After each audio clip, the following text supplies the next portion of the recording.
One of the things that stands out about our use of entertainment media is how involved we become with what we're watching, listening to, or reading. Of course, some degree of involvement is inherent to the experience of entertainment. We established that when we talked about defining entertainment as an experience. But it can still be striking when we see people singing along to a song on the radio when they're in the car, crying over something that happens in a movie, or screaming and throwing things at the TV because the referee is so stupid. I mean, we know that the people in the sad movie aren't real. They're fictional characters. We know that the ref can't hear us, and frankly, even if he could, he wouldn't change his call because he's just that stupid. And even if they could, we know that the losing team is getting paid to be on the field too. So anyway, it leaves us in an interesting place as we try to understand the nature of involvement with entertainment media. Now, we're going to talk about involvement in two ways. First, involvement in the story, the narrative, we're going to talk about as transportation. Transportation, in this case, just means cognitive, emotional, and imagery involvement in a narrative. The quintessential case of transportation occurs when you read a really engaging book.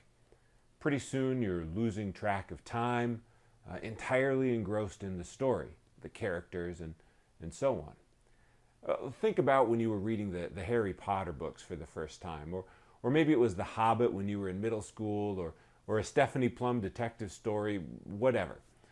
Whatever is happening in the book feels more compelling, maybe even more real than whatever is happening in the real world.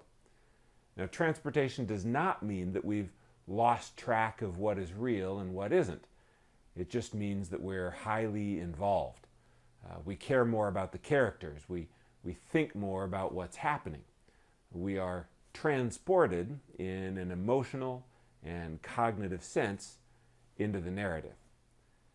Now, a number of factors are predictive of this transportation experience. First, some of it seems to be a sort of attribute of audience members. Some individuals are simply more prone to experiencing transportation than others. But beyond this inherent tendency, several characteristics of the content and the viewing or reading situation matter. We're more likely to experience transportation if we're watching a narrative that is consistent with our existing beliefs and attitudes, for example.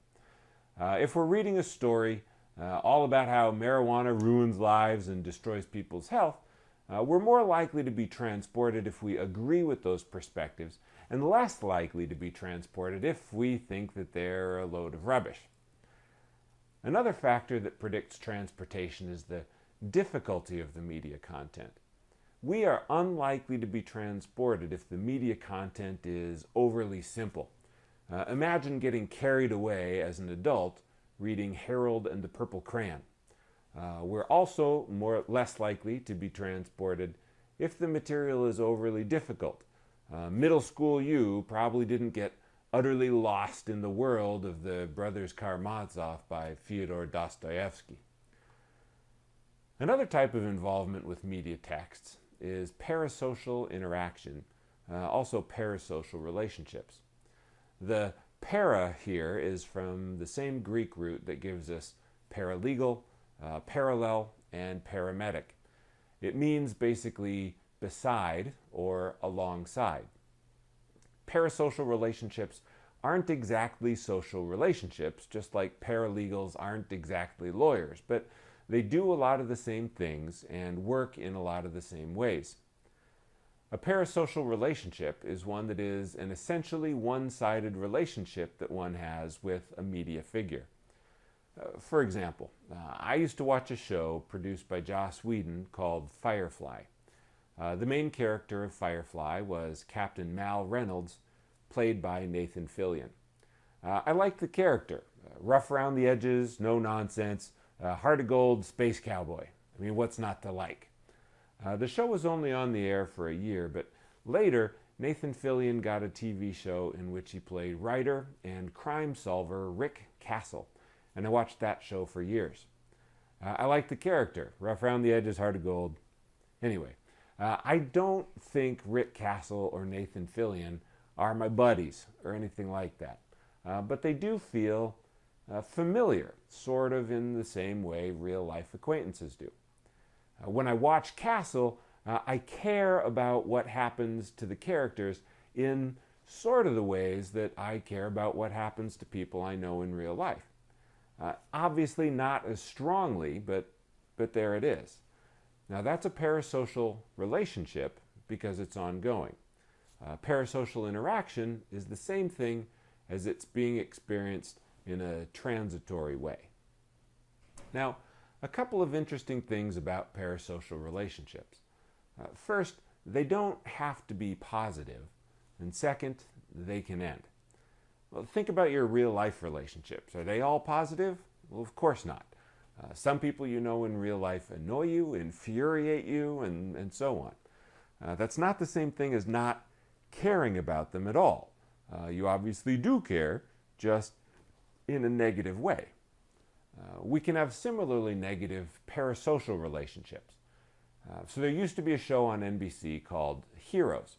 And the worst villain on the series was Sylar, played by Zachary Quinto. For whatever reason, I full-on hated Sylar. The actor was just really good at being really bad, I guess. Sylar would show up on the screen, and I just really wanted bad things to happen to him. I hated the character enough that when Zachary Quinto was in another movie, I didn't want to like his other character, even though he was a good guy. You get the idea, right? Negative parasocial relationships. In addition, parasocial relationships can end.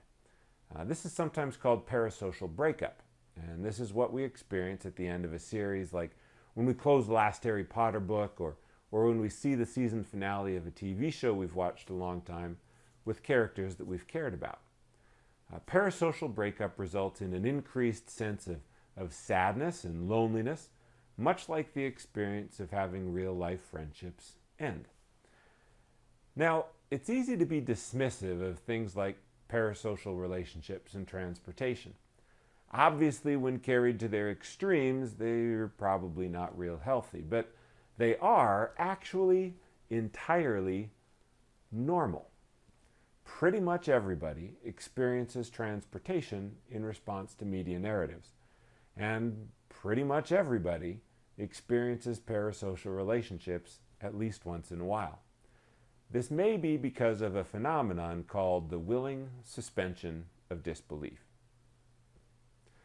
The willing suspension of disbelief has been called a fundamental prerequisite for the enjoyment of fictional entertainment content. It basically means that we choose to not be dismissive of things we know are not real. Without it, enjoyment of media narratives may be impossible and would certainly be dramatically reduced. Think about it.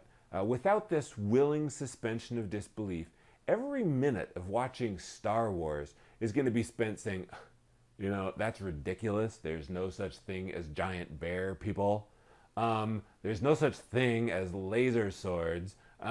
Traveling at the speed of light wouldn't get you to another planet in days or weeks. It would take years. Why is that person pretending to be scared? He's just on a soundstage in Hollywood. You get the idea? But by willingly suspending that disbelief, we become involved. The story and the setting become emotionally more real. We are entertained.